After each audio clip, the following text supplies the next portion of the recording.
সম্মানিত দর্শক, এই মুহূর্তে আমাদের যে প্রজেক্টগুলো রয়েছে সেগুলো হলো মরিচ, টমেটো, শসা। আর আমরা এই প্রজেক্টগুলোর সাথে যারা জড়িত আছি, অলরেডি তো আমাদের শীত এসে গেল। শীতের সময় এই ফসলগুলো আমরা কিভাবে সুরক্ষিত দিব সেই বিষয় নিয়ে আজকের আলোচনা। যারা শীত নিয়ে অতি দুশ্চিন্তায় আছি যে এই সময় আমাদের ফসল কিভাবে সুরক্ষিত থাকবে এবং আমরা সুরক্ষিত রাখতে পারবো শীতের আগে, এবং যদি আমাদের ফসল অলরেডি নষ্ট হওয়ার উপক্রম হয় সেই সময় আমরা কিভাবে সুরক্ষিত দিব সেই বিষয় নিয়ে আজকের গুরুত্বপূর্ণ আলোচনা।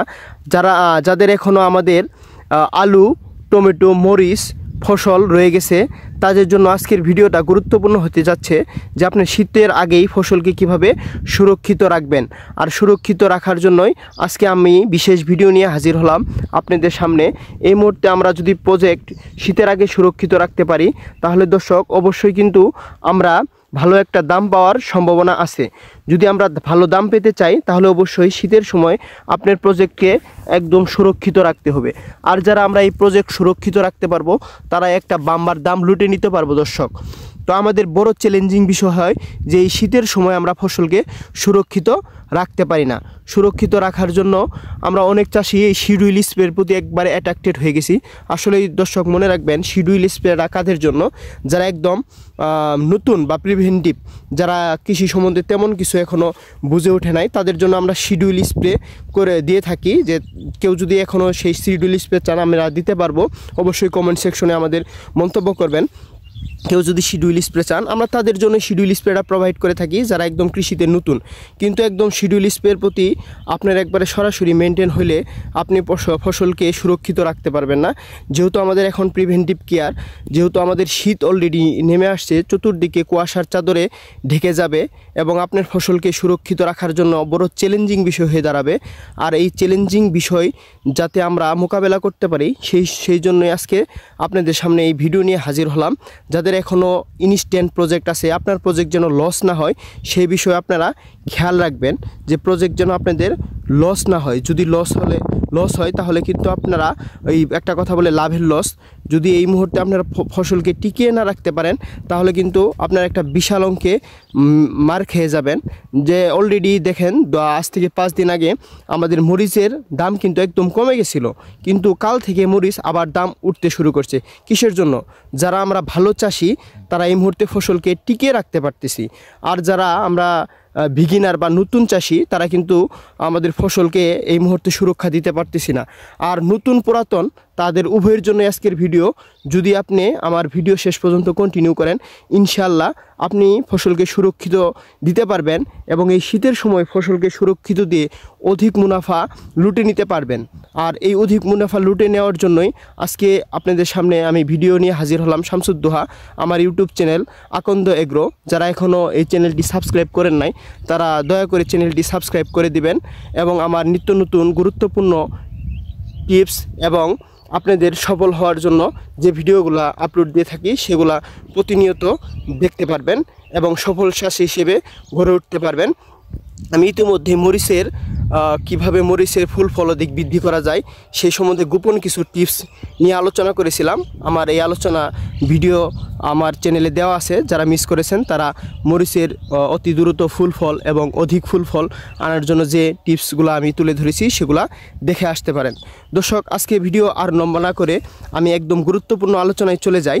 যারা শীতের আগেই ফসলের নিয়ে দুশ্চিন্তায় আছেন তাদের জন্য শীত বা ফসল আপনার আক্রমণ করার আগেই বা আপনার ছত্রাকে আক্রমণ করার আগে এই সময় লিফ কার্ল বা ব্যাকটেরিয়া উইল্ড বা আপনার হলো আরও যে ফসলে যে ক্ষতিকর দিকগুলো আছে ছত্রাকে অ্যাটাক হয়ে যায়, সেই সম্বন্ধে আগেই আপনার ফসলকে যদি সুরক্ষিত রাখতে পারেন এবং আগেই যদি আপনি প্রিভেন্টিভ কেয়ার নিতে পারেন তাহলে আসলেই ফসল আপনার আর এই সব আপনার আক্রমণ হবে না, তাহলে আপনি ফসলকে সুরক্ষিত রাখতে পারবেন। হ্যাঁ দর্শক, আরেকটা জিনিস অবশ্যই মাথায় রাখবেন, এই শীতের সময় আপনার হলো উপর দিয়েও কিন্তু ঠান্ডা কুয়াশা, আর যদি আপনি নিচে যদি জল সেচ দিয়ে দেন তাহলে কিন্তু ফসলের মারাত্মক ক্ষতি হওয়ার যাওয়ার সম্ভাবনা। এই সময় একটু জল সেচটা খুব সাবধান রাখবেন। যদি 7 দিন দেখেন সূর্যের আলো পাচ্ছে না গাছে তাহলে কিন্তু এই সময় জল সেচটা দিবেন না। যখন একটু সূর্য আসবে উঠবে রোদ পাচ্ছে তখন কিন্তু আপনারা হালকা জল সেচ দিয়ে দিবেন। আর এই সময় অবশ্যই দর্শক মাথায় রাখবেন যেন আপনার ক্ষেতে ইউরিয়া সার বা যে আমরা ফার্টিলাইজারগুলো ইউজ করি সেটা যেন একটু মেনটেন করে মাথায় রেখে আমরা ইউজ করি, নাইতে কিন্তু আপনার ফসল একদম ফাঙ্গিসাইড লেগে একদম একদিনেই ফসল নষ্ট হওয়ার সম্ভাবনা আছে। আপনি আগের দিন দেখবেন ভালো, পরের দিন এসে দেখবেন একদম শেষ। কারণ শীতের সময় ভেরি কেয়ারফুল হতে হবে দর্শক। যদি ভেরি কেয়ারফুল হতে পারেন তাহলে আপনার ফসলকে সুরক্ষিত দিতে পারবেন এবং অধিক মুনাফা অর্জন করতে পারবেন ইনশাল্লাহ। আজকের ভিডিওটা এই জন্যই আপনার জন্য। আমরা যদি শীতের আগেই আমরা ফসলের সুরক্ষার জন্য আলোচনা করি তাহলে অবশ্যই দর্শক আমার ভিডিওতে দেখতে পাচ্ছেন যে সানক্সালিন এবং মেনসার, সানক্সালিন ম্যাকডোনাল্ড বাংলাদেশ কোম্পানি এটা হলো আপনার মার্কেট করে, আর হলো মেনসার অতি পরিচিত একটা আমাদের ছত্রাকনাশক যেটা আপনার ইউপিএল প্রস্তুতকারক এবং বাংলাদেশি শ্যামকম মার্কেট করে। দেখেন দুইটা গ্রুপের আমার আছে, প্রথমটাতে সানক্সালিন 8% প্লাস ম্যানকোজেব 64%।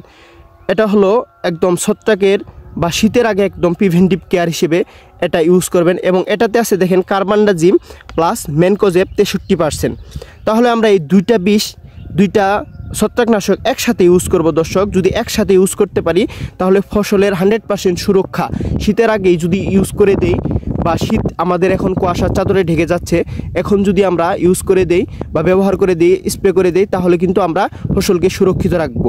এখন দর্শক এটা কিভাবে ব্যবহার করব সেটা হলো আমরা এই সানক্সালিন, এটা হলো যেহেতু এটার মধ্যে ম্যানকোজেব আছে এবং মেনসারের মধ্যেও ম্যানকোজেব আছে এবং এই মেনসারের মধ্যে একটা উপাদান বেশি, সেটা হলো কার্বানডাজিম।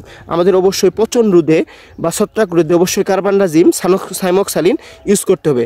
আমরা যদি সানক্সালিন নিব হলো 1.5 গ্রাম পার লিটার পানিতে এবং মেনসার নিব 1.5 গ্রাম পার লিটার পানিতে। এবং যদি আমরা আমাদের গাছটা একটু বয়স বেশি হয়ে যায় বা গাছটা আমাদের এখানে গাছের বয়সের উপরে কিন্তু ডিপেন্ড করে একটু কীটনাশকের আপ ডাউন। আমরা যদি গাছটা একটু দেখি আমরা 3 মাস 4 মাস হয়ে গেছে বা 3 মাসের গাছ, বা শশা হলো আপনার প্রায় 10 দিন 15 দিন হয়ে গেছে, টমেটো 20 দিন হয়ে গেছে, সেই গাছগুলোর ক্ষেত্রে অবশ্যই এটা 2 গ্রাম পার লিটারে, এটা 2 গ্রাম পার লিটার হারে আমরা অ্যাডজাস্ট করে মিশিয়ে আমরা অবশ্যই এই সময়টাতে আমরা আমাদের ফসলে স্প্রে করে দিব। স্প্রে দেওয়ার পরে আপনার হইলো অধিকাংশ ক্ষেত্রে দেখা যায় আমাদের ফসলে অলরেডি ছত্রাকের আক্রমণ হয়েছে, ডাল পচা ধরে গেছে বা ব্যাকটেরিয়া লিপ কার্ল ভাইরাস ধরে গেছে এবং নাভি ধসা রোগ ধরে গেছে। সেই সময় কি করবেন তার জন্য দর্শক সমাধান আছে। হ্যাঁ, তার সমাধানের আজকের ভিডিও আলোচনা করা হবে। তার জন্য অবশ্যই আপনাকে এই ছত্রাকনাশক স্প্রে করার 3 থেকে 4 দিন পরে অবশ্যই আপনি প্রিভেন্টিভ কেয়ার হিসেবে বা যাদের রোগ অলরেডি ধরে গেছে তাদের জন্য একটা গুরুত্বপূর্ণ ছত্রাকনাশক হলো, সেটা দেখতে পাচ্ছেন আমরা ভিডিওতে দেখাচ্ছি। সেটা হলো আমরা দেখেন ইউপিএলের নিয়েছি এফিক্স নিয়েছি। এটা হলো ভালো মানের ছত্রাকনাশক। সেটা হলো এর মধ্যে আছে আপনার হলো এজোক্সট্রোবিন আছে 25%, যেটা হলো ইউপিএল মার্কেট করে, ইউপিএল কোম্পানির প্রস্তুত। আর হলো আমরা দেখতে পাচ্ছেন যেটা হলো হেমক্সি, সেটা হলো হেকেম কোম্পানি বাংলাদেশ মার্কেট করে। হেমক্সির মধ্যে যদি আমরা বলি এর মধ্যে আছে হলো আপনার কপার অক্সিক্লোরাইড, হ্যাঁ অতি পরিচিত একটা ছত্রাকনাশক কপার অক্সিক্লোরাইড। সাথে আমরা নিয়েছি এফিক্স। যদি আমরা দেখি আমাদের গাছে অলরেডি পচন বা এই জাতীয় রোগ ছত্রাক দেখতে পাচ্ছি তাহলে কিন্তু অবশ্যই আমরা এই যে হেমক্সি বা কপার অক্সিক্লোরাইড বা এফিক্স দিব আমরা প্রতি লিটারে 1 মিলি হারে এবং হেমক্সি প্রতি লিটারে দিব 1.5 গ্রাম বা 2 গ্রাম হারে। তাহলে আমরা এই দুইটা যদি একসাথে স্প্রে করি দর্শক তাহলে আমরা ফসলের এই রোগগুলো আমরা প্রতিরোধ করতে পারবো এবং ফসলকে 100% সুরক্ষা দিতে পারবো ইনশাল্লাহ। যদি তারপরও দেখেন বেশি পরিমাণে আমাদের গাছ অ্যাটাক হয়ে গেছে আর আমাদের গাছ এই সময় আর কন্ট্রোলের বাইরে চলে যাচ্ছে, এরকম যদি লক্ষ্য করেন তাহলেও আপনার জন্য একটা বিশাল সমাধান হলো। সেটা হলো আমরা দেখতে পাচ্ছেন বায়ার কোম্পানির নাটিভো, এটা যদি আমি এফিক্স বাদ দিয়ে দিব, তখন যদি এটা স্প্রে করার মিনিমাম 5 থেকে 6 দিন পর আমরা তার সাথে যোগ করব হলো এফিক্স বাদ দিয়ে আমরা যোগ করব হলো হেমক্সি কপার অক্সিক্লোরাইড প্লাস নাটিভো আমরা নিব প্রতি লিটারে 0.5 বা 1.5 গ্রাম বা 1 গ্রাম হারে। আপনি যদি খুব পরিমাণে দেখেন লেগে গেছে ছত্রাক তাহলে হলো আপনার নাটিভো নেবেন 1 গ্রাম পার লিটারে, আর এটি নেবেন হলো হেমক্সি কপার অক্সিক্লোরাইড 1.5 গ্রাম হারে। যদি আমরা এই কয়েকটা কীটনাশক সঠিকভাবে মেনটেন করে দিতে পারি তাহলে হলো শীতের আগে অবশ্যই আপনার ফসল সুরক্ষিত রাখবেন। দেখেন, মনে রাখেন দর্শক, আবারও বলি, আমরা কয়েকটা কীটনাশক নিয়ে আলোচনা করেছি, হেমক্সি, নাটিভো, এফিক্স, তার সাথে আমরা আলোচনা করেছি হলো সানক্সালিন, মেনসার। টোটালে আমরা 5টা যদি ঘুরিয়ে ফিরে এই 5টা ওষুধ ইউজ করি তাহলে কিন্তু আমরা শীতের আগে অবশ্যই ফসলকে সুরক্ষিত রাখতে পারবো।